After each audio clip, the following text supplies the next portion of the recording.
Hello friends, अब हम लोग लास्ट यूनिट पे कोऑपरेटिव सोसाइटी के आते हैं। इसका नाम है इनोवेशंस ऑफ कोऑपरेटिव्स।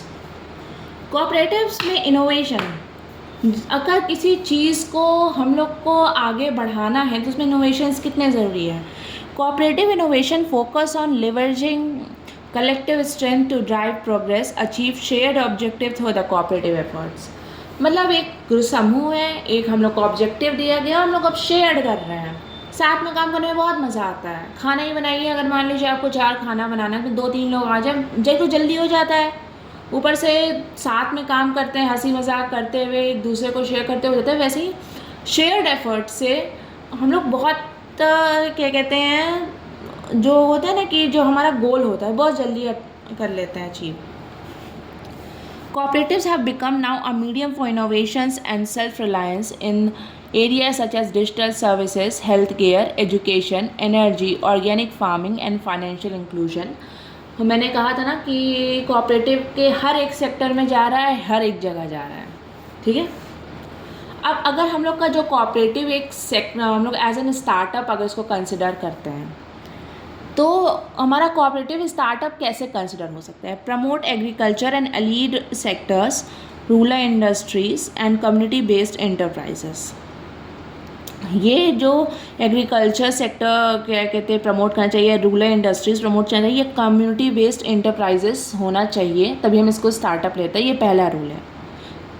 दूसरा है include registered societies in multi state and union territories. Okay, मतलब एज एन रजिस्टर्ड सोसाइटी ये होना है, मतलब ये मतलब सोसाइटी रजिस्टर होना चाहिए आपके स्टेट में। थर्ड पॉइंट है innovation and grass root development will gain new momentum. Innovation होना चाहिए, ग्रास रूट डेवलपमेंट होना चाहिए जो मोमेंटम गेन कर सके।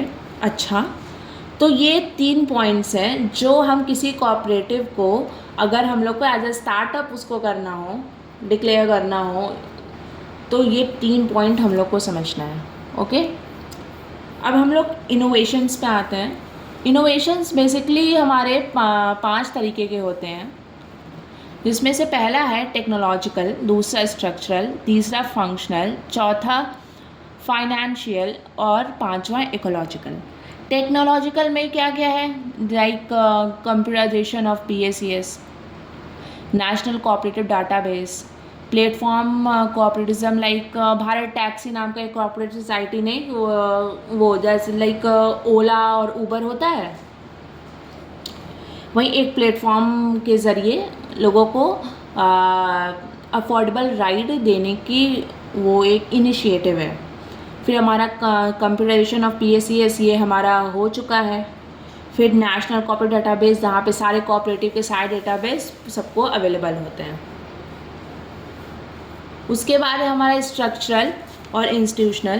पहला है न्यू जनरेशन कोऑपरेटिव्स, दूसरा है multi stake holder governance matrices, तीसरा है यूनिफाइड एडमिनिस्ट्रेटिव कमांड। तो ये लाइक जो बोला new generation cooperative, new generation से हर एक टाइप का, हर एक चीज़ का कोऑपरेटिव नया नहीं, मतलब इंसान को हर एक जनरेशन में हर एक चीज़ अलग अलग मिलता है। जैसे कि पहले हम लोग को ये टैब मोबाइल की बहुत ज़रूरत नहीं थी, लेकिन अब ज़रूरत है। तो इसलिए हर एक जनरेशन की नीड बदलती है, उसके हिसाब से नए नए कोऑपरेटिव्स को भी खुलते हैं। हमारा तीसरा है फंक्शनल डाइवर्सिफिकेशन।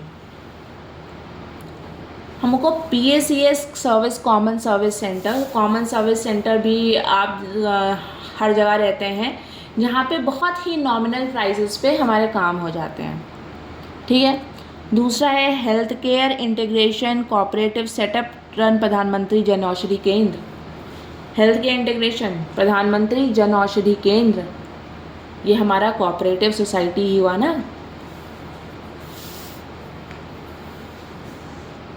चौथा है हमारा financial, AI enabled risk scoring. जैसे सैटेलाइट से हम लोग क्रॉप कर लेते हैं, फिर लोकल वेदर भी हम लोग प्रेडिक्ट कर सकते हैं। ये क्या कहते हैं इनोवेशन, क्या कहते हैं कोऑपरेटिव में है। उसके बाद diversified equity instrument, like invest, लेकिन मतलब हम लोग जो लोग मतलब जो इन्वेस्ट कर रहा है, अगर हम investing like investing without democratic control. आप उसमें इन्वेस्ट कर सकते हो लेकिन आप उसको कंट्रोल नहीं कर सकते हो, और ये बहुत बड़ी पॉइंट होता है। अगर आप इन्वेस्ट करके आप उसको कंट्रोल करना शुरू करोगे तब तो वो कैपिटलिज्म हो गया, वो एक तरह से कोऑपरेटिव नहीं होगा। फिफ्थ पॉइंट है इकोलॉजिकल इनोवेशन। उसमें पहला है डिसेंट्रलाइज्ड बायोमास नेटवर्क्स, दूसरा है cooperative solar power, that is PM Kusum Yojana convergence. Solar power में आई थिंक अभी एक यूपी में एक वो अभियान चल रहा है, ये सोलर प्लांट लगाने का, कि सरकार की तरफ से आपको कुछ रुपए मिल रहे हैं, आप अपना कुछ लगाइए और अपने वहाँ पे सोलर प्लांट लगवा लीजिए, सोलर पैनल लगवा लीजिए कि इलेक्ट्रिसिटी आपको अफोर्डेबल रेट पे मिले। आप लोग ज़रूर करिएगा, मतलब अच्छा है। एक पॉइंट है ये Yuva Sahakar initiative run by NCDC, providing low cost interest venture funding and incubation support to youth led cooperative startup. जो हमारी युवा सहकार इनिशिएटिव है, जो हमारा नए नए स्टार्टअप्स यूथ खोल रहे हैं, कोऑपरेटिव स्टार्टअप, उनको एक लो इंटरेस्ट फंडिंग के लिए बनाई गई है युवा सहकार इनिशिएटिव। ये इम्पॉर्टेंट पॉइंट है क्योंकि ये एक तरह से इनोवेशन कर रहे हो, फिर कहते हैं ना कि आप ज़माने के साथ बदल रहे हो और उसको आप एक्सेप्ट कर रहे हो, तो युवा सहकार समिति है जो उसे देती है। तो गाइज़ ये 7 यूनिट्स हमारे कोऑपरेटिव का ख़त्म हो गया है। आप लोग कमेंट करके बताइएगा क्या सही है क्या गलत है, ओके।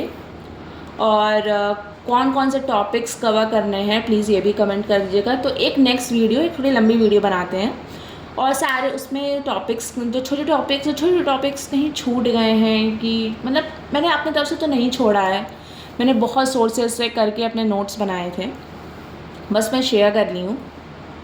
मतलब ये एक तरह से कहिए तो हमारे ये कोई नोट्स नहीं है, मैं बस एक इनिशिएटिव था मेरा कि एक नया ये सब्जेक्ट ऐड हुआ है। मैं बेसिकली टेक्निकल में पढ़ाती हूँ, तो एक नया बेसिकली चैप्टर ये ऐड हुआ है, तो उसके नोट्स मैंने बनाए थे शेयर करने के लिए अपने बच्चों के साथ, जो मैंने इस चैनल के माध्यम से आप लोग से शेयर किए हैं। कोई भी छोटे टॉपिक्स जो छूट गए प्लीज़ उन्हें कमेंट में बताइएगा। फिर एक वीडियो हम लोग बनाएंगे जिसमें हम लोग छोटे टॉपिक जो छूटे हैं उसे कवर करेंगे। और हाँ, सबसे इम्पॉर्टेंट, ये पढ़ के कुछ नहीं होगा अगर हम लोग MCQ नहीं करेंगे। तो एक दो तीन मतलब जैसा रिस्पॉन्स आएगा उसके अकॉर्डिंग हम लोग MCQ के भी लाइव भी कर सकते हैं और एक PDF के थ्रू भी कर सकते हैं और यहाँ चैनल पे डिस्कस करके भी कर सकते हैं। Till then, bye and all the best for exam.